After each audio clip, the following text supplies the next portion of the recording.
The first game that will be played in round 2 of the college football playoffs will be Penn State facing off against Boise State. There are 2 questions that I need answered for this game. One is, how will Ashton Jeanty against the Penn State rush defense? Penn State is 6th in the nation in rush yards allowed per game. Boise State is also 6th in the nation in yards per game rushing. Ashton Jeanty has been the reason why Boise State is in the college football playoffs and has had the success that they have had, but they haven't faced a rush defense like Penn State the whole season long. So it'll be interesting to see how Penn State can hold up against Ashton Jeanty. The question I have for Penn State is, how will Drew Aller take advantage of the weak pass defense that Boise State has? Boise State is 113th in pass yards per game, allowing an average of 256.6 yards per game. Drew Aller did not do well in the game against SMU last Saturday. The reason why Penn State did so well is because of 2 pick sixes and their running backs. Penn State is 8th in the nation in yards per play passing with an average of 6.6 yards. Penn State played phenomenal against SMU. Defense stepped up big for them.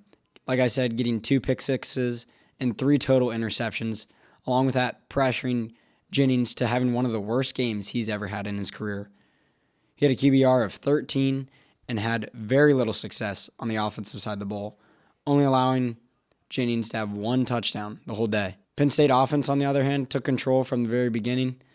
Drew Aller, like I said, didn't have the best game, but their rushing attack has proven to be what they rely on in tough situations when the passing game is not working. This time around, Penn State does not have the home crowd for their advantage.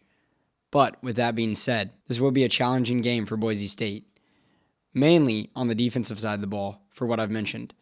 They have an 113th ranked defense based off yards per game, and Drew Aller is going to take advantage of that like he should and like he will. And on top of that, the rushing game that Penn State has is hard to stop for a defense as bad as Boise State is. The only reason I think that this game will be somewhat close is because of Ashton Jeanty and the success he has had so far this year. He's put up phenomenal numbers and arguably could have been the Heisman. With that being said, Ashton Jeanty is the reason why they're in this situation, and he will be the reason why this game is entertaining to watch and a game that will be close. But with that being said, give me Penn State winning 35-21 and advancing to the Capital One Orange Bowl.